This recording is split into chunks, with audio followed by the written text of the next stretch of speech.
right. Do what you indeed. love and inspire others, like what our next speaker is about to do.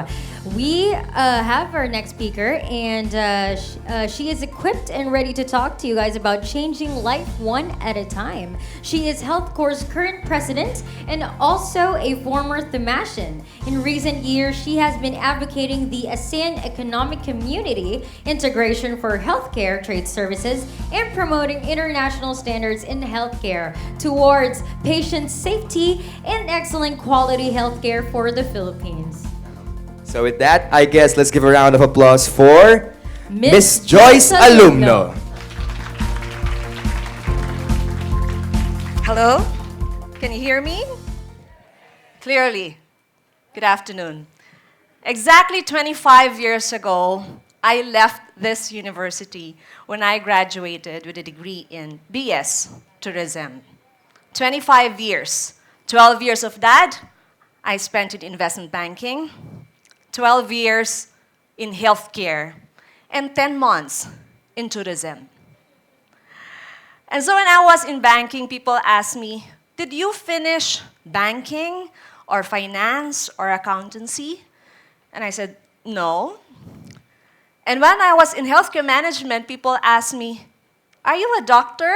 Dr. Joyce? Are you a nurse? And I said, no. And so they will always get a shock when I tell them that I actually finished tourism.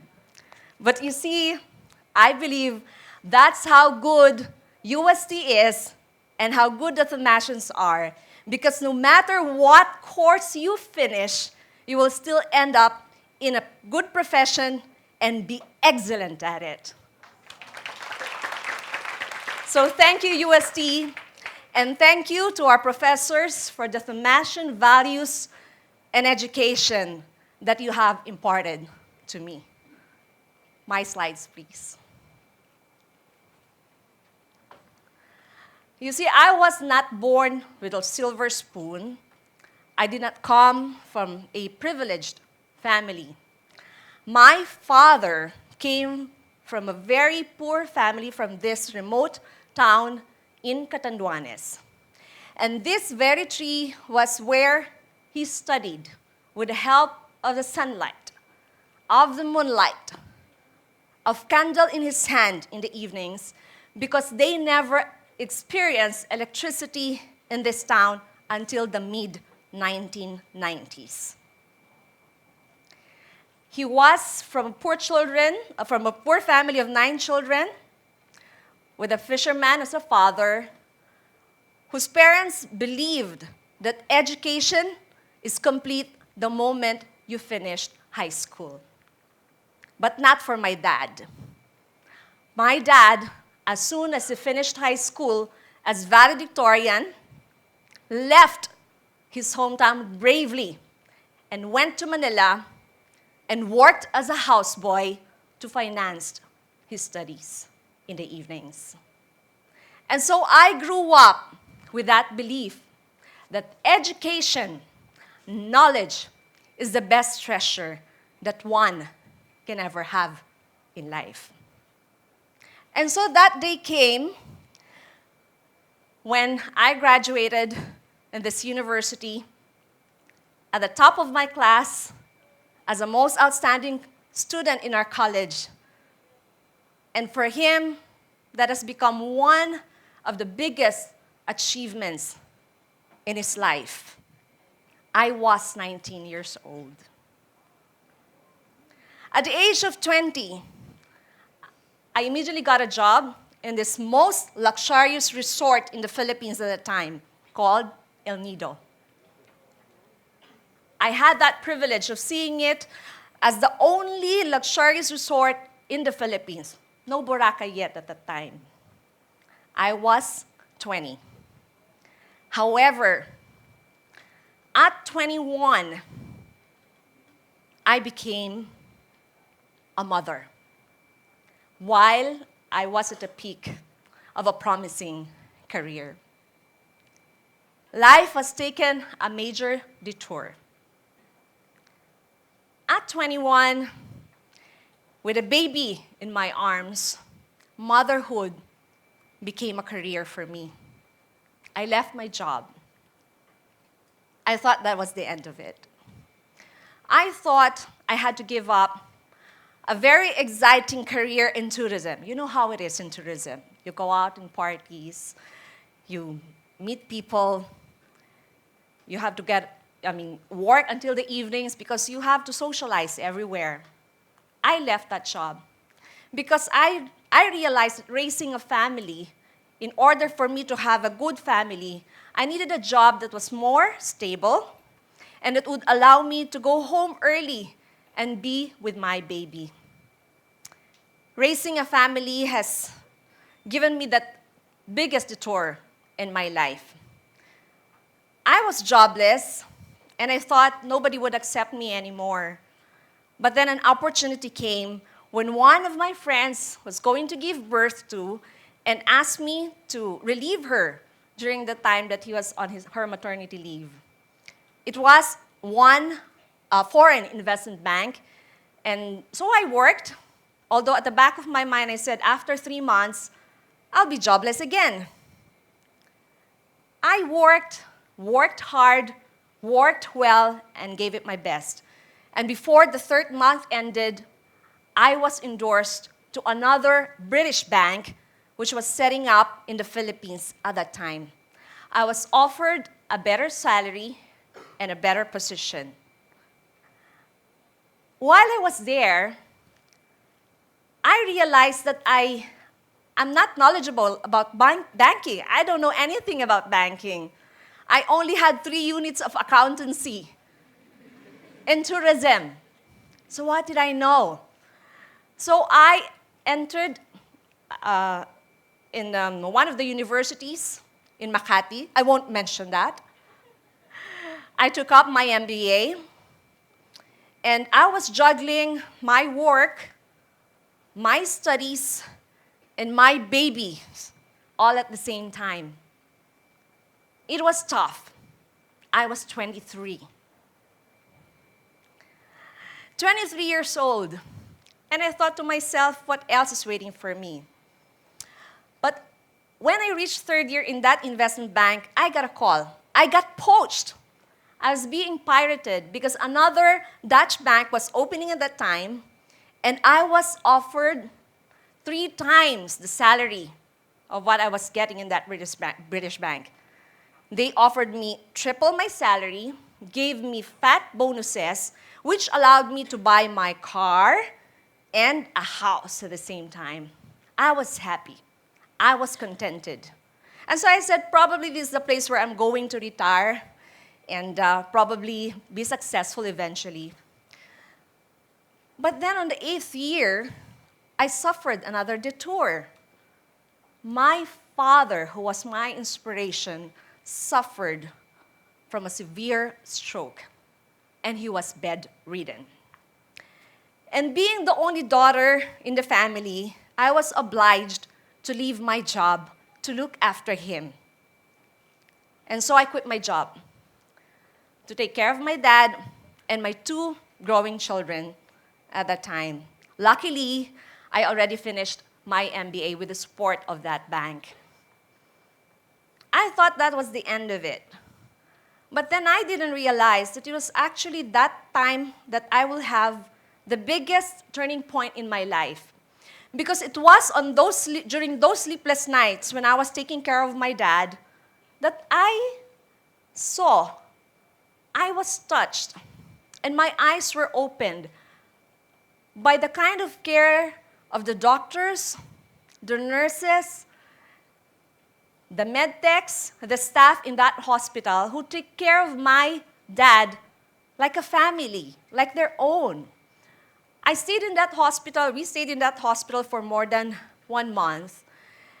And with a laptop in my hand, I said, I must do something about this. And I saw the similarity between hospitality and healthcare in terms of the kind of care that we give to people. And so I developed that program, I researched, and I came up with a paper on medical tourism. Soon after, I approached the Department of Health, the Department of Tourism, and with the small resources that I had, and with some help from my friends and my colleagues, we organized the very first Philippine medical tourism. And no less than the president of the country launched the program together with the different cabinet secretaries. This opened another major detour in my life, and I didn't realize that this was going to open many opportunities for me. I was invited in many international conferences and symposia, locally and internationally, to share our experiences and what we have done in the country. I was happy. However, the next administration didn't support the program anymore. And the international summit that we were actually organizing at that time got canceled. I was down. We incurred huge losses because of that. And so I gave it up. I canceled the conference and I said, no more of this. And that's when I formed Health Corps. Through Health Corps, we organized many workshops and we helped a lot of the hospitals in achieving international quality accreditation in order for us to be globally competitive, our country to be globally competitive. And I was happy doing that, and silently, I was also doing consultancy with many of the big hospitals here in the country. One fine day, I got a call from an Indian colleague, not a Filipino, but from India. And he became the group CEO of one of the largest healthcare conglomerates in the UAE. And he asked me if I could join him in Dubai and work with him. I refused. I said no. I want to stay here in the Philippines because I believe that I needed to do something in this country.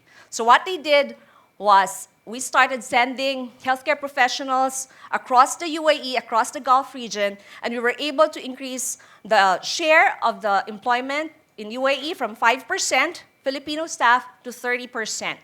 So we were able to give a lot of job opportunities to our healthcare professionals across UAE. That was a major detour for me. Until 2 years later, they agreed to set up here in the Philippines a commercial business, and I was appointed president and country head of one of the biggest healthcare conglomerates in UAE in the Philippines. So life has taken a major detour for me, and I was on top of the world. But as I climbed to success, I realized we have to pick up people along the way. Because I believe at the time that success is nothing if you're not able to find a solution to a problem or if you are not able to help a person in need. I was fortunate that at the time, the owner of the company I've worked for was a philanthropist.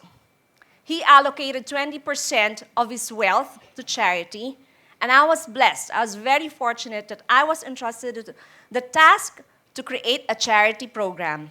And one program that we chose was to save children from congenital heart defects. We called it Save the Little Hearts. My life has taken a beautiful turn during this time. We were able to help one child at a time by giving them free surgeries, giving them hope, giving them a bright future. Until such time that our hospitals here couldn't accommodate them anymore, and we decided to bring some of them to India. This is a photo of the child, the first child that we took to India for surgery. That's Janil. And what you see on my right side, on the left side of the photo, was Janil before the surgery. He could hardly smile. He could hardly talk. He could hardly breathe, and he could hardly walk on his own. But after 1 year, look at him. This was a photo that was just taken a week ago. Brimming with smile. And he wanted to be the next president. So I realized that helping the weak will make you strong. In fact, the strongest people are those who are struggling, and yet they are still able to help others. So we did more things at the time. One of them, I think you can relate, when there was a street kid along España. He was a math wizard and called for us to help him. And some of the Thomasians here also came to help. It has nothing to do with our charity program, but we provided a scholarship to him from grade 5 until the university, until college. And so probably in the next couple of years, you're going to see him here also as a Thomasian. So we realized that, so many things have come to us for help, but we realized that so many of them, we couldn't help all of them. But as Mother Teresa said, never worry about numbers. Just help one person at a time, and always start with a person nearest you. So these are some more of the charity programs that we have done along the way as we were expanding our business. And as you take life detours, what I can tell you is that always enjoy the journey.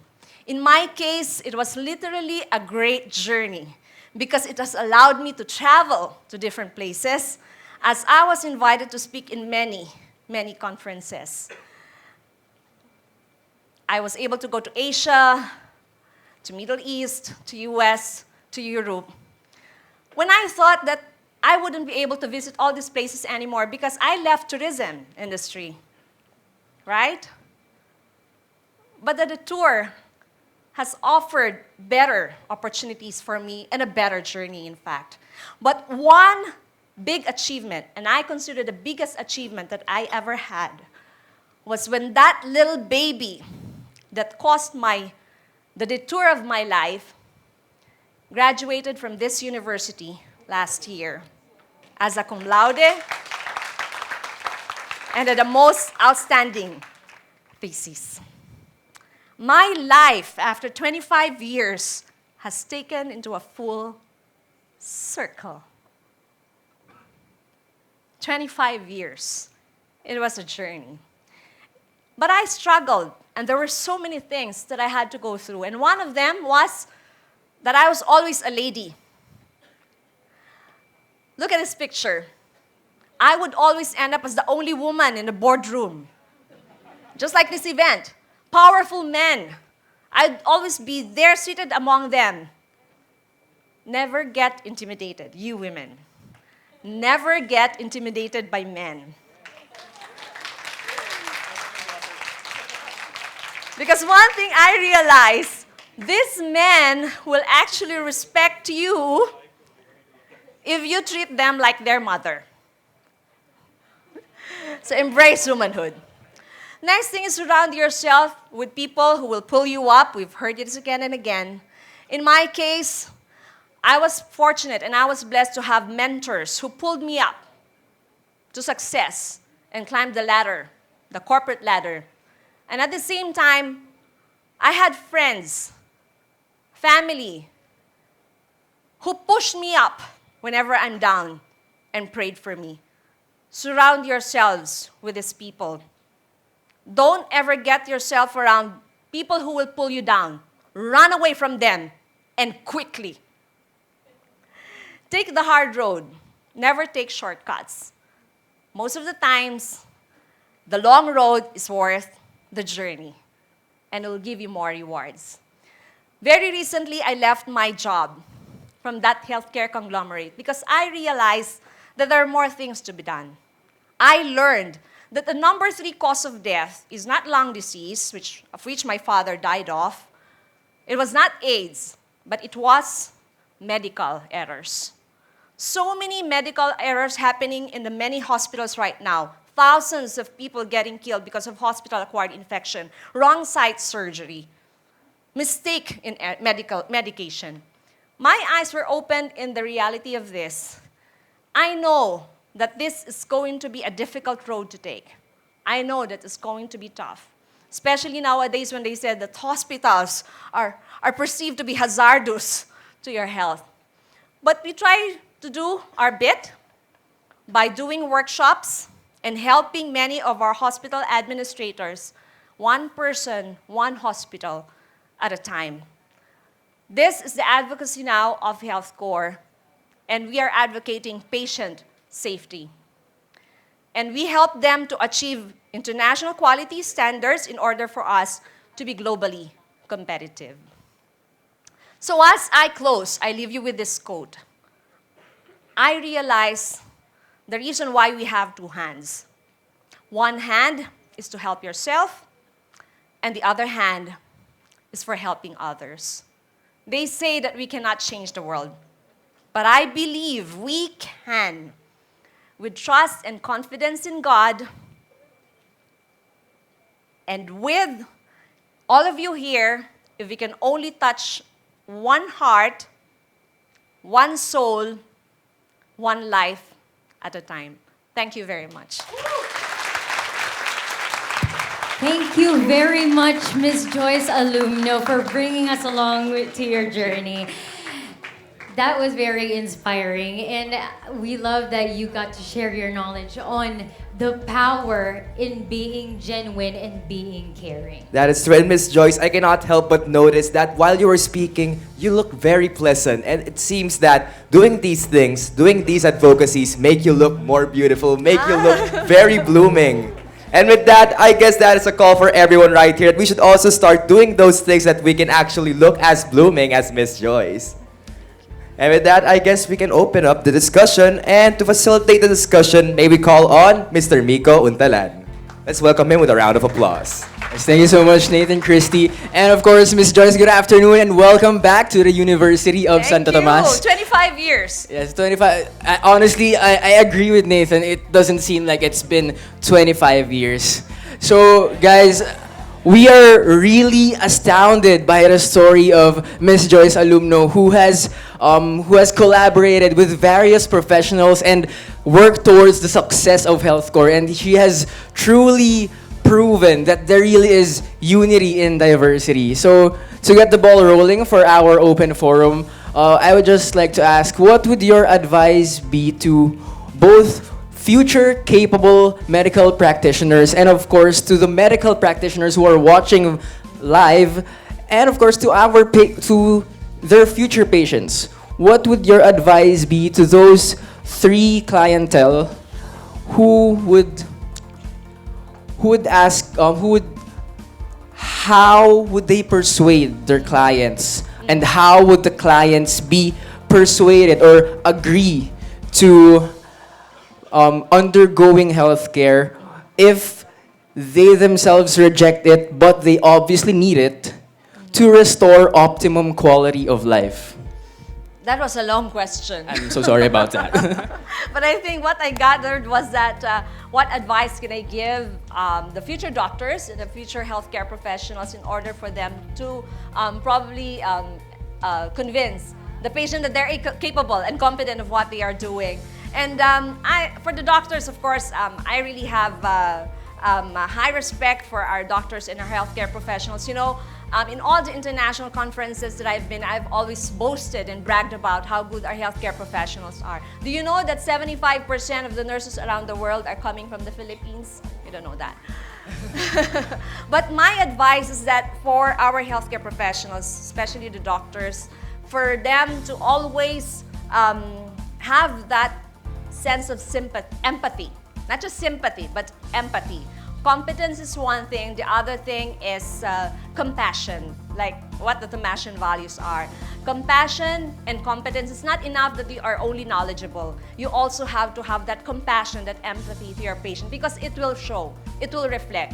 Like what Yusek Ted, I always call Yusek Ted here, Dr. Ted said, you know, it is very important that you treat each patient as though he is your father, he is your mother, or he's your child. So it's important to have both competence and compassion. Yes, thank you so much, Miss Joyce. And with that, our open forum is now a go. And a little disclaimer before we go. Due to time constraints, we are only able to accommodate 3 questions. Thank you so much. Hello. Hi, good afternoon. I'm Steven Alagan from AMP College of Accountancy. So, as you have said earlier... Don't ask me about numbers, okay? No. Hindi ko rin alam. Charot. So, ayun. So, as you have said earlier, you've encountered many detours in your life. So, how did you push yourself to continue what you're doing? What inspired you to continue everything? Most of the times I really feel inequipped to do things, and I'll be very honest with that. But it is really my trust and confidence in my God that have allowed me and enabled me to go through life. If there's one thing that I forgot to give you as an advice today is that, early in the morning, you don't know what's going to happen during the day, right? Like those detours, they actually happen every day. You don't know when it's gonna hit to you. But first thing in the morning, before you get up, before you stand up, get down on your knees. Don't get up. Get down on your knees and thank the Lord in advance for what's going to happen. And everything will just fall into place. I would say just do your best and leave everything to God for the rest. Thank you. Thank you so much. Okay, hi ma'am, my name is Justine from the College of Science, and I like the part of your talk where you empower us women, because obviously there's a huge gap when it comes to gender in the workplace. And I'd like to ask, as a woman, when you interact with men, like you presented a slide showing having business meetings with men, how are you able to communicate your ideas whenever they come off as patronizing? Because tendency is men usually belittle women and they make them feel inferior. So how do you approach this? I can hear something here in the front row. Should I say that? No, thank you for that question. Sometimes they say, use your charm, right? That's what they always say. And I think somehow there's some truth to it, because women have this natural flair, meaning to say that what I notice among men, and I would say really, CEOs in the boardroom. Remember, we are a 19,000 employee company that time, and all of them are CEOs of different hospitals, and I will be the only woman. But what I realize is that women are more, sorry men, but we come out more sincere with what we say. We don't mix up or mince words, and we mean what we say, and we do it. And I believe that women are very diligent, and I would always end up doing the dirty works. I don't mind that. But what's important is for the women to really become competent and knowledgeable of what they do and what they say. So it's not charm. It's not a charm. You can add that, although, to competence, compassion, and charm. It's also a C. And sometimes it could work too. Sometimes when I don't know, when I'm faced with a problem, and I say, and I just smile and I say, that's a good question, but let me get back to you. But since honestly, we women must be competent, and we have to be knowledgeable, and so that they will treat us as their equal. Okay, thank you so much. Thank you. Hi, Miss Joyce. I'm Eunice from the College of Tourism and Hospitality Management. I would just like to ask, since you're a tourism graduate, because some of the tourism graduates nowadays, they go to employment that is not in line with their work. What is the best advice that you can give to the undergraduate students who are not, who are looking for jobs that is not in line with their work? Well, that's what happened to me. That's exactly what happened to me. I ended up not in tourism, although that was my passion. Sometimes they say follow your passion, but it doesn't work all the time. I believe it's more important that not just your passion, but see whether there's a need. There's a gap that you need to solve and where you can be good at. Because sometimes that opportunity will not come. If you keep waiting for that passion to flare up, and for an opportunity to match your passion, that might not really work, especially nowadays. So really, my advice is to grab that opportunity which you think you are capable of doing, and later on the passion will come to the moment that you get on with the job, start doing it, give it your best shot, and then passion comes up after that. Thank you so much. Thank you. Yeah, so thank you so much for everyone who asked questions. And of course, thank you, Miss Joyce, for sharing ideas that matter. And of course, for empowering women around the nation. Now, back to you, Nathan and Christy. Okay, so thank you very much, Mr. Untalan, for giving us that great discussion. And now to award the certificate of appreciation to Miss Alumno, may we have here on stage Ma'am Guan Hing, Miss Frian Pineda, and Miss Fontalida. I had to request for Mom Fontanilla to be the one to award me. Wow. I have high respect for Mom Fontanilla. Okay, so Powerful indeed, woman. powerful. Yes, and you can really say that our talks right now bring us this kind of inspiration that no matter what are you, everything can be done as long as you're passionate for your advocacy. Men, women, or anyone else alike, as long as you have your own advocacy, your own passions, you can do anything. That is true, and it's wonderful to have her here today to motivate us all, especially the women in here today. Yes, indeed. So with that, I hope everyone has gotten things from that, has been inspired through those simple words. And hopefully we all bring this on our ways home later on. But of course, the day is not yet done. We still have many speakers. We still have one more speaker. One more speaker, actually. actually. And with that, I hope you guys are still at the edge of your seats. Thank you so much once again, Miss Joyce. And now we are down to our sixth and last speaker. Yes, Do you have and- any idea who this is? Well, I know the people here definitely know who this speaker is. Definitely, they know that this person is such a big personality. He is sure to catch your attention as he is one of our generation's favorite TV personalities. I couldn't agree more. He is a well-known TV host and actor for the ABS-CBN network, and I myself can't deny that as a host, I really look up to him as one of my inspirations. And other than that, he graduated Bachelor of Science in Health Science in Ateneo de Manila University, and right now, he's very famous in terms of being a VJ in channels such as Mix. And actually, you can really see that he has other things. He not only hosts, he doesn't just do those things, but he also has other documentaries that show awareness on certain stuff in our society. And you can really see that there's advocacy on that part. I agree, Nathan. Well, I guess no more time to blubber and just announce who it is. Let's give a huge round of applause. But wait, not yet. I know you want to see him, guys, but we know that we have to say more things right now because we want you guys to share your experiences on social media with the hashtag Tedx Ust, and tag us at _Tedx Ust. That's correct. And also, a few reminders when we introduce this last host. Let's, just stay in our seats. And I stay think Yes. settled.